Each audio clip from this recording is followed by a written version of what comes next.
vem revelar-te a mim, ó meu Senhor, divino Mestre, Rei Consolador, meu guia forte, amparo em tentação. Vem fazer comigo a vida sã.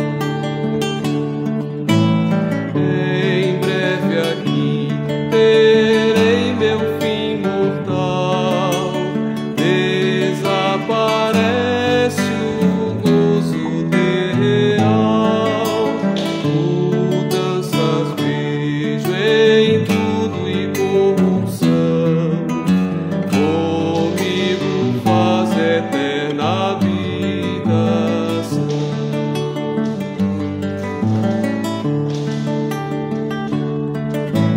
Presente estás nas trevas ou na luz, não há perigo andando com Jesus. Morte e sepulcro não aterrarão, onde meu Deus fizer habitação.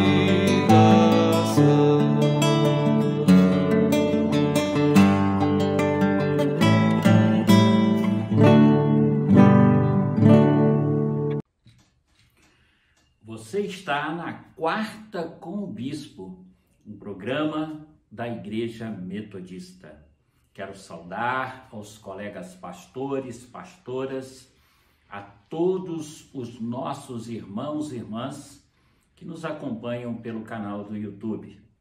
E nesta oportunidade vamos falar do artigo de número 12, do pecado depois da justificação. Mas antes, vamos ouvir a palavra de Deus. Vamos ler em 1 Coríntios, o capítulo de número 10, versículo de número 12. 1 Coríntios, capítulo 10, o versículo 12.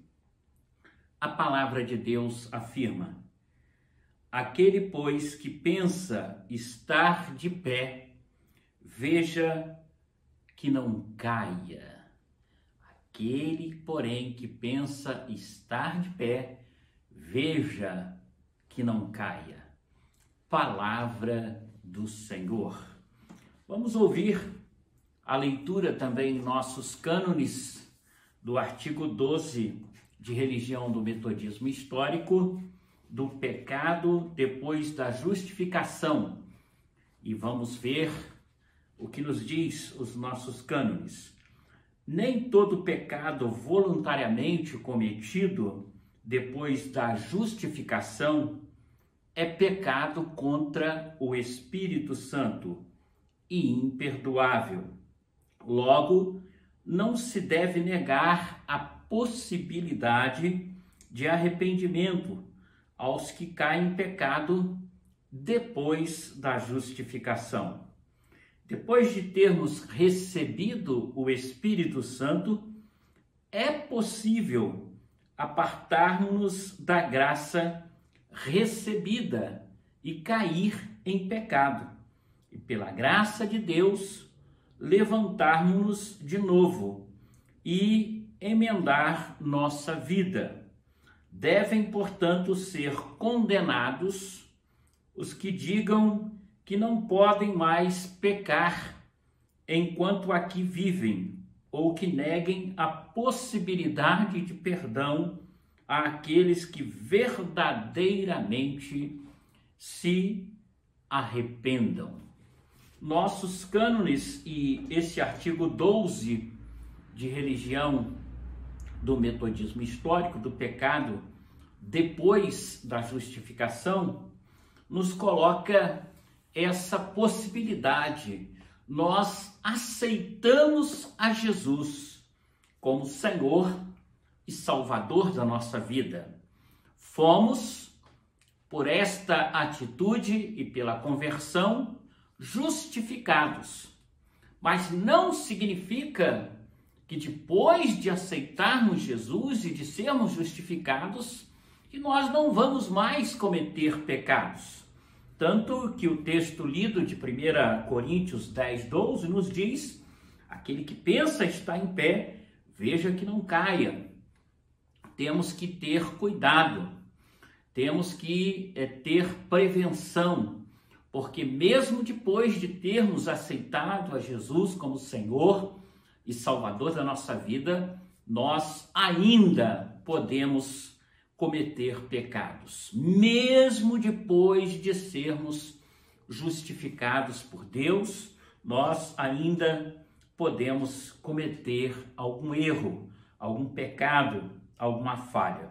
Portanto, é importante destacar o que a Bíblia Sagrada afirma, que há somente um pecado que não tem perdão, que é o que é também destacado nesse artigo 12 de Religião do Metodismo Histórico, do pecado depois da justificação, que é o quê? O pecado que não tem perdão é o pecado contra o Espírito Santo, você pecar contra o Espírito Santo.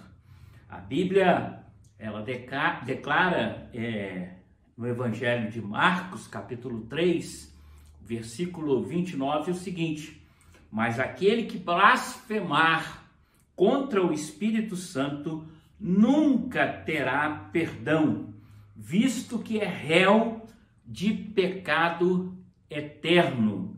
É o que afirma a palavra de Deus. Se você pecar contra o Espírito Santo, você blasfemar contra o Espírito Santo, aí sim, você não tem perdão, porque é considerado um réu, e segundo a palavra de Deus, como um pecado eterno, um pecado, portanto, sem perdão.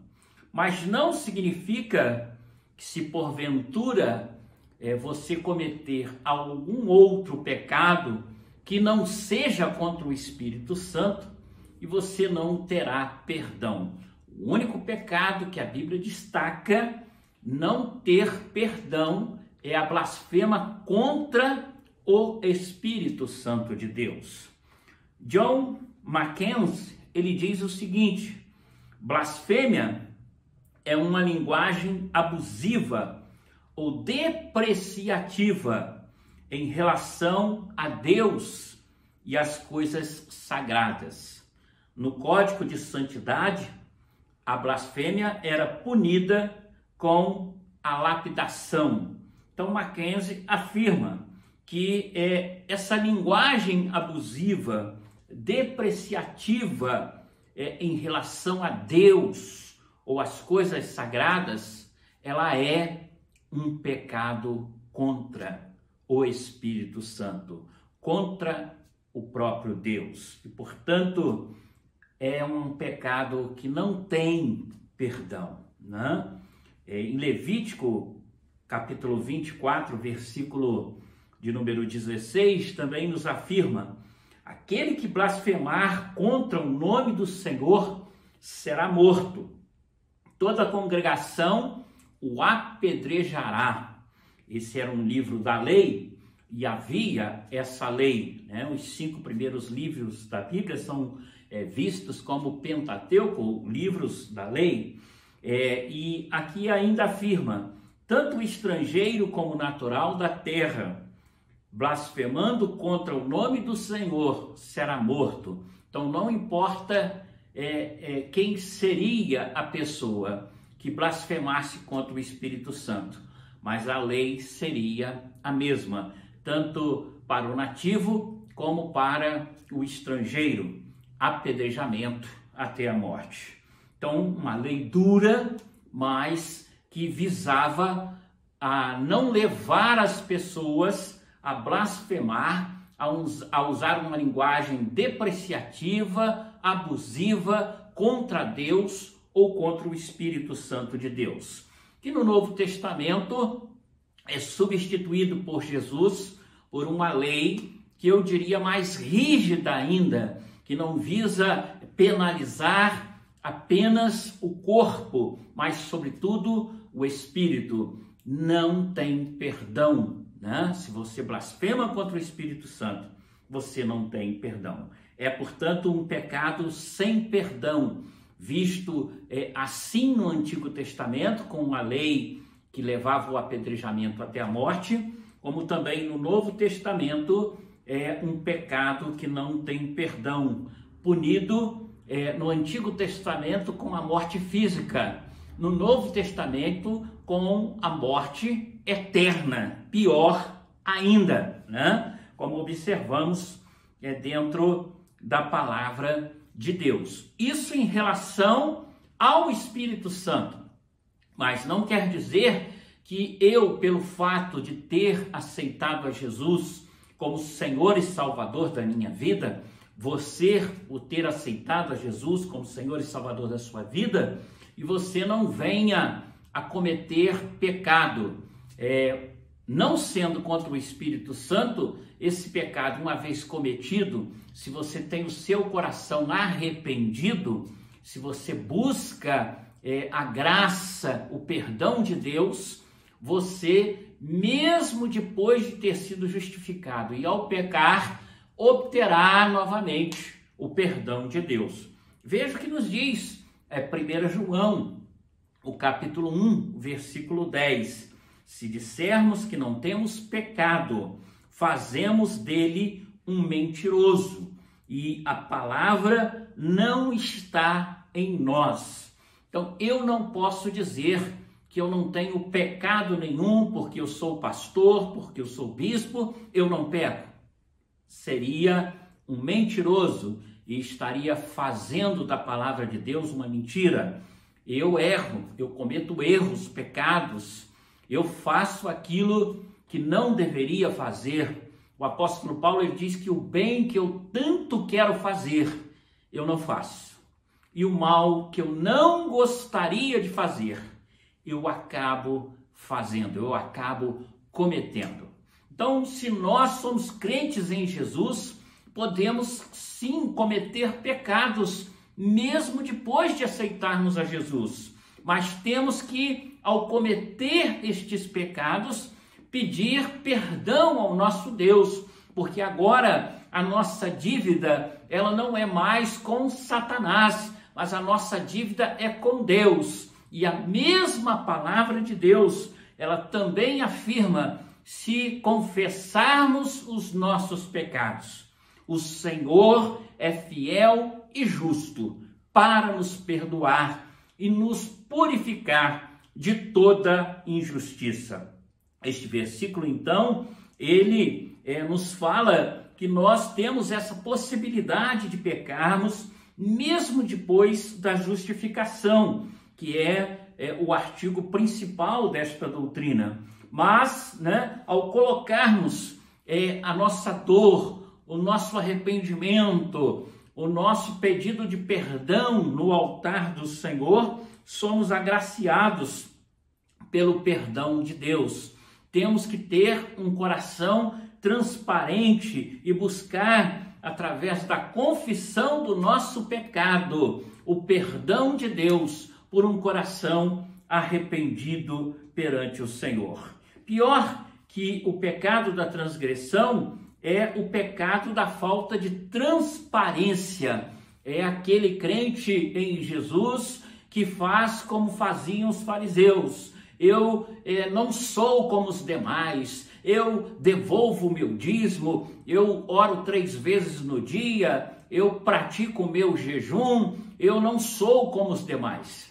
Não, meu querido irmão, minha querida irmã, nós somos pessoas sujeitos à graça de Deus, porque somos sujeitos ao pecado.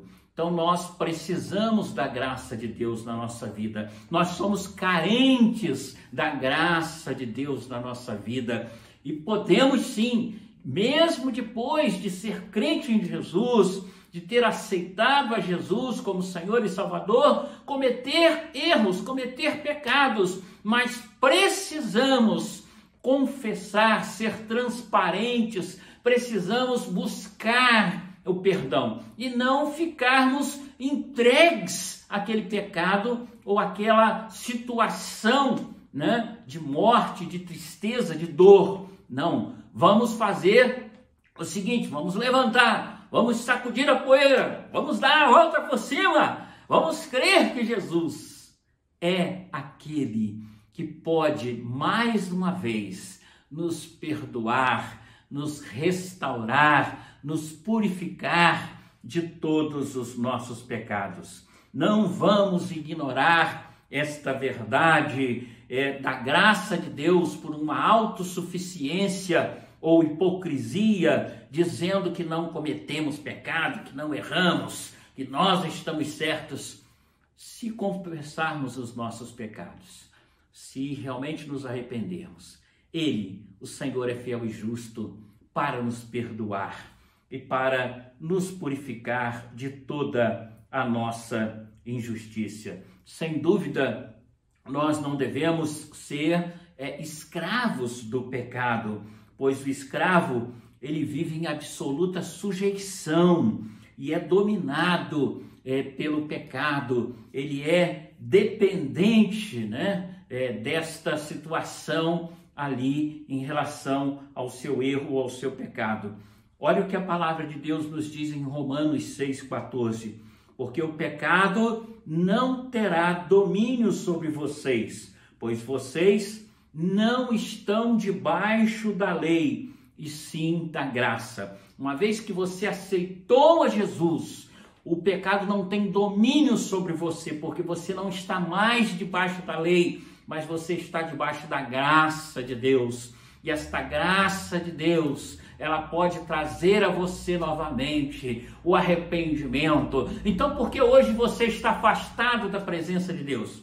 Porque hoje você está afastado da igreja? Porque hoje você está distante, né, da palavra de Deus, da vida de adoração? Arrependa-te, volte ao primeiro amor, ao princípio de tudo, porque você, meu querido irmão, minha querida irmã, não está debaixo da lei, você está debaixo da maravilhosa graça de Deus. E assim então, o pecado, ele não tem mais domínio sobre você. Eu profetizo que o pecado não tem mais domínio sobre você. E se você se arrepender, confessar o seu pecado, você receberá a graça, a dádiva, o perdão, a bênção de Deus na sua vida novamente. Vamos nesse instante falar com Deus? Feche os seus olhos, curve a sua cabeça, vamos falar com Deus. Pai, nós te louvamos, porque nesta oportunidade, a tua palavra, ela nos fala que nós estamos sujeitos ao pecado. Sim, que não podemos pecar contra o Espírito Santo, porque pecar contra o Espírito Santo é blasfemar contra o Senhor, é realmente usar uma situação que não tem perdão. Mas estamos sujeitos, Pai, aos erros, aos pecados. Como o apóstolo Paulo, reconhecemos que o bem que tanto queremos fazer, acabamos não fazendo. E o mal que não queremos fazer, acabamos cometendo. Então vá ao encontro deste teu filho, desta tua filha, que agora chora na tua presença, se arrepende, confessa que errou, que falhou, reconhece o seu erro, a sua falha e pede ao Senhor, com o seu coração contrito, compungido, o teu perdão, a manifestação da tua graça. Esta vida não está mais debaixo da lei, ela está debaixo da graça, e que haja perdão, e que haja manifestação da graça do Senhor nesta vida, em nome de Jesus. Em nome de Jesus. Graças a Deus. Louvado e glorificado seja o nome do Senhor. Tome posse do perdão de Deus na sua vida. Você está na Quarta com o Bispo, um programa da Igreja Metodista. E na próxima semana voltamos com a segunda parte desta doutrina de número 12, da justificação, do pecado depois da justificação. E eu gostaria de convidar a você para nesta última sexta-feira do dia 30 estar conosco em nossa vigília regional de oração que será dirigida pelo distrito de Juiz de Fora a partir das 21 horas por este mesmo canal. Você é o nosso convidado. Deus te abençoe, um bom descanso em nome de Jesus. Amém.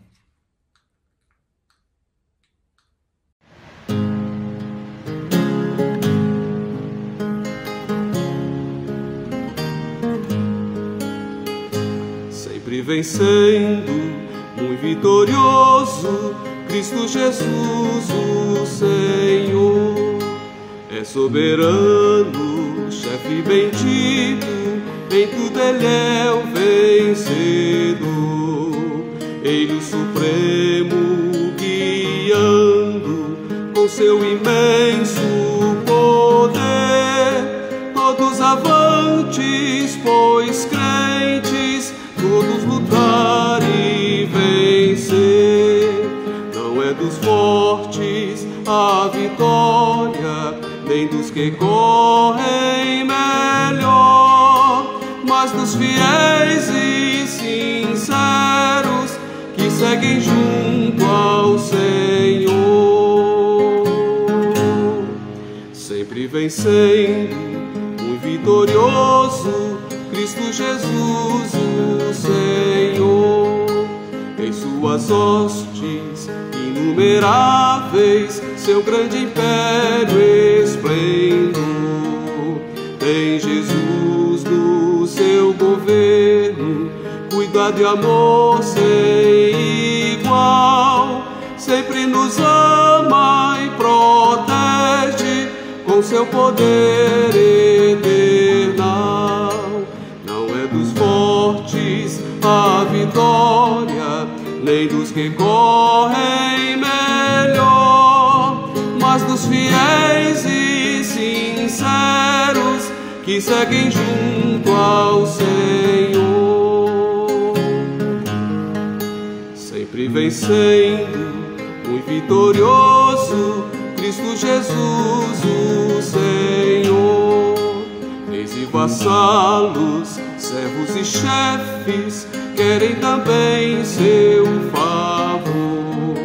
Senhor, desejo e te imploro que me permitas lutar sempre ao teu lado, invencível, até meus dias findar. Não é dos fortes a vitória, nem dos que correm melhor, mas dos fiéis e sinceros que seguem junto ao Senhor.